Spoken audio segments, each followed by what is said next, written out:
നമസ്കാരം. ഇന്നിതുവരെയുള്ള വാർത്തകൾ സമഗ്രമായി പരിശോധിക്കാം. വാർത്താമഴയിലേക്ക് പ്രിയ പ്രേക്ഷകർക്ക് സ്വാഗതം. ഞാൻ അമൃത പടിക്കാൻ. നോക്കാം വാർത്തകൾ വിശദമായി. ആലപ്പുഴ വണ്ടാനം മെഡിക്കൽ കോളേജിൽ ശസ്ത്രക്രിയക്കിടെ കത്രിക കുടുങ്ങിയ സംഭവത്തിൽ 2 പേർക്ക് സസ്പെൻഷൻ. ശസ്ത്രക്രിയ നടത്തിയ doctor Shahida J, nursing officer Dhanya PS എന്നിവരെയാണ് സസ്പെൻഡ് ചെയ്തത്. മെഡിക്കൽ കോളേജ് പ്രിൻസിപ്പലിന്റെ പ്രാഥമിക റിപ്പോർട്ടിന്റെ അടിസ്ഥാനത്തിലാണ് നടപടി. ജിബിൻ JB തിരുവനന്തപുരത്ത് നിന്ന് വിവരങ്ങൾ നൽകാനായി ചേരുന്നുണ്ട്. ജിബിൻ, അങ്ങനെ ഒടുവിൽ നടപടിയിലേക്ക് കടന്നിരിക്കുന്നു അല്ലേ?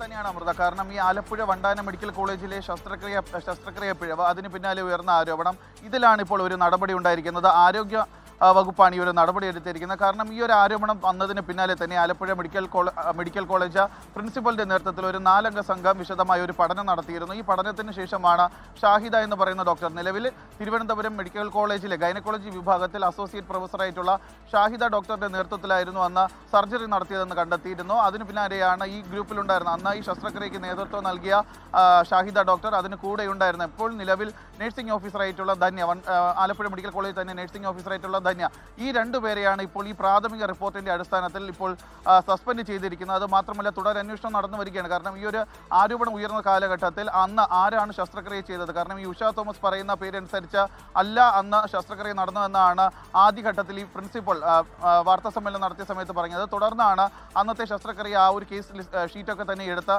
അന്ന് ആ ശസ്ത്രക്രിയ നടത്തിയ ഡോക്ടർ ആരാണ്, അവരുടെ ഗ്രൂപ്പിൽ കൂടെ ഉണ്ടായിരുന്ന നഴ്സുമാർ ആരാണ്, മറ്റ് ആരോഗ്യ പ്രവർത്തകർ ആരൊക്കെയാണ്. കാരണം ഇതൊരു കോവിഡ് കാലഘട്ടത്ത് നടന്ന ഒരു ശസ്ത്രക്രിയയാണ്. അതുകൊണ്ട് തന്നെ സാധാരണഗതിയിൽ ഉണ്ടായിരിക്കേണ്ട സ്റ്റാഫുകൾ അന്ന് ശസ്ത്രക്രിയയിൽ ഉണ്ടായിരുന്നില്ല. ഒരേ സമയം തന്നെ 2 ഓപ്പറേഷൻ തിയേറ്ററുകൾ പ്രവർത്തിക്കുന്ന ഒരു സാഹചര്യം ഉണ്ടായിരുന്നു. അതുകൊണ്ട് തന്നെയാണ് ഇത്തരത്തിലൊരു സംഭവം ഉണ്ടായപ്പോൾ അവിടെ ഈ ആരോഗ്യ വകുപ്പിൽ നിന്നുള്ള ഉദ്യോഗസ്ഥരുടെ, പ്രത്യേകിച്ച് നഴ്സുമാരുടെയൊക്കെ സാന്നിധ്യം കുറവായിരുന്നുവെന്നും പ്രിൻസിപ്പൽ ചൂണ്ടിക്കാട്ടുകയും, എന്തായാലും ഈ പ്രിൻസിപ്പലിന്റെ നേതൃത്വത്തിൽ നടന്ന അന്വേഷണത്തിന്റെ ഭാഗമായിട്ടാണ് ഇപ്പോൾ പ്രാഥമിക നടപടി എന്നുള്ള നിലയിൽ ഡോക്ടർ ഷാഹിദയും നഴ്സിംഗ് ഓഫീസറായിട്ടുള്ള ധന്യയും ഇപ്പോൾ നിലവിൽ സസ്പെൻഡ് ചെയ്തിരിക്കുന്നത്. അമൃത, ഏതായാലും പിഴവിൽ നടപടി വന്നിരിക്കുകയാണ്. ആലപ്പുഴ വണ്ടാനം മെഡിക്കൽ കോളേജിൽ ശസ്ത്രക്രിയക്കിടെ കത്രിക കുടുങ്ങിയ സംഭവത്തിൽ 2 പേരെ സസ്പെൻഡ് ചെയ്തിരിക്കുന്നു. വിവരങ്ങളാണ് ജിബിൻ JB പങ്കുവച്ചത്.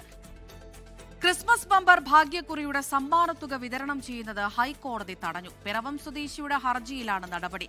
ലോട്ടറി വകുപ്പിന് കോടതി നോട്ടീസ് അയച്ചു.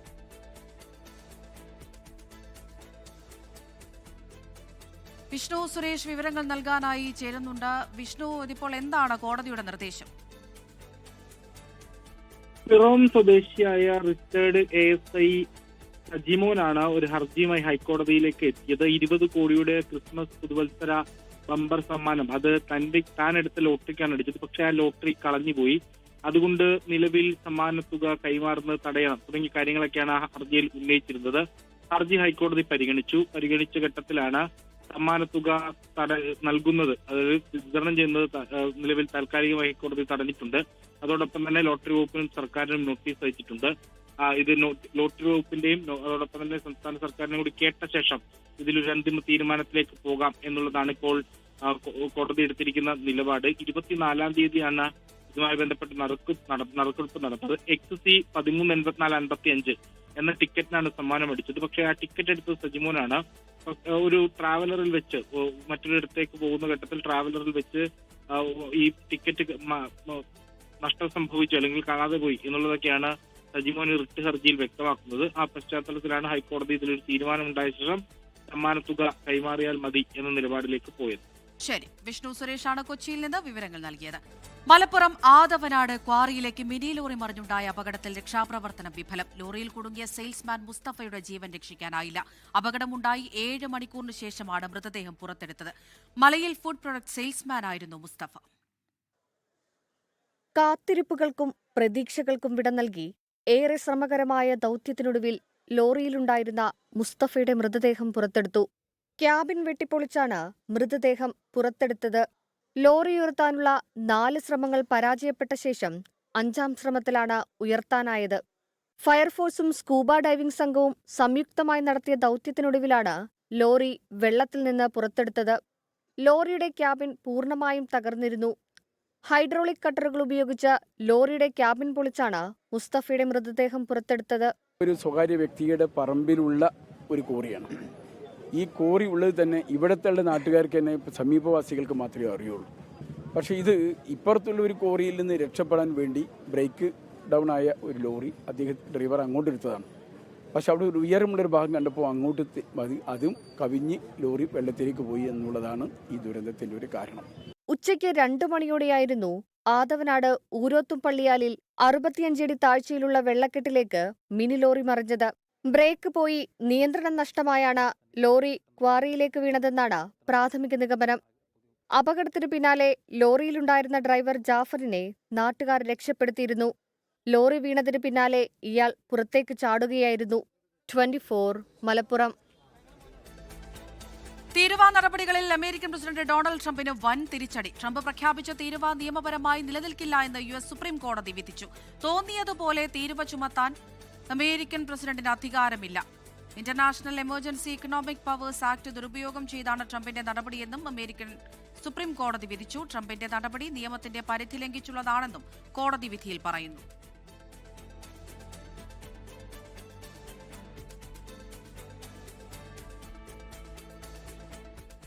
LDFന്റെ മേഖലാ ജാഥകൾക്ക് ആവേശമുണ്ടാക്കാനായില്ലെന്ന് CPI സംസ്ഥാന എക്സിക്യൂട്ടീവിൽ വിമർശനം. മേഖലാ ജാഥകൾ വേണ്ടത്ര ശ്രദ്ധിക്കപ്പെട്ടില്ല എന്നും 3 ജാഥകളായി നടത്തിയത് ദോഷകരമായെന്നും വിമർശനമുയർന്നു. പ്രധാന നേതാക്കൾ വിവിധ ജാഥകളിലായി വിഘടിച്ചു പോയതുകൊണ്ട് ആവേശം ചോർന്നുപോയി എന്നാണ് വിലയിരുത്തൽ. ജിബിൻ JB തിരുവനന്തപുരത്ത് നിന്ന് വിവരങ്ങൾ നൽകാനായി ചേരുന്നുണ്ട്. ജിബിൻ, ജാഥയിലും പാളി എന്നാണോ പറയുന്നത്? തന്നെയാണ്.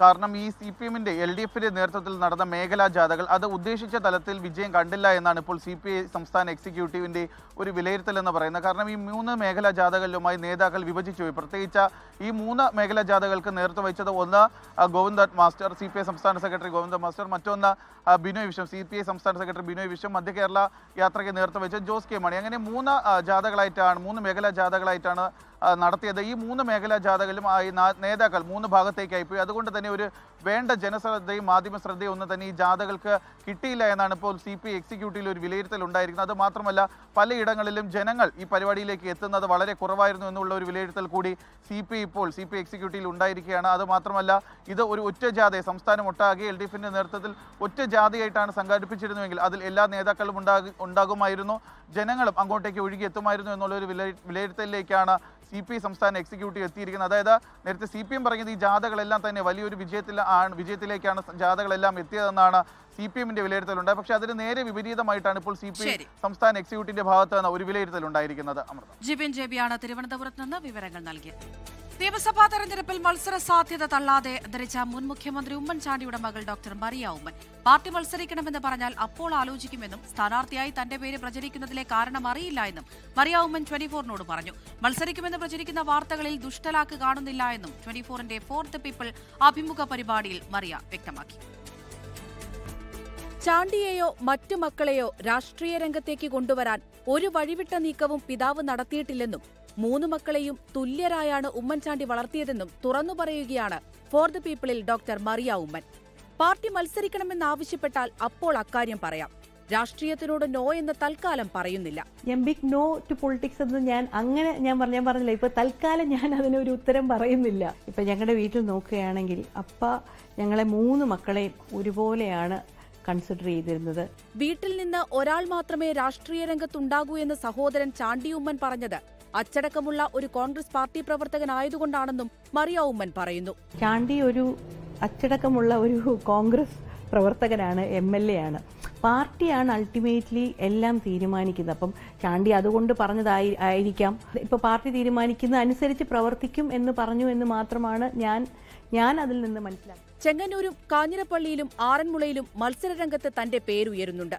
എന്നാൽ അത്തരം വാർത്തകളെപ്പറ്റി തനിക്ക് ഒരറിവുമില്ല എന്നും മറിയ വ്യക്തമാക്കി. ഞാനത് അറിഞ്ഞിട്ടേ ഇല്ല. അതെല്ലാം ദുഷ്ടലാക്കോടുകൂടി ചെയ്ത് അത് എനിക്ക് അതിനെപ്പറ്റി അറിയത്തില്ല. ഒരുപാട് വാർത്തകൾ വരുന്നുണ്ട്, പക്ഷെ അതെല്ലാം ദുഷ്ടലാക്കോടുകൂടിയാണോ എന്ന് പറയാൻ എനിക്ക് സാധിക്കത്തില്ല.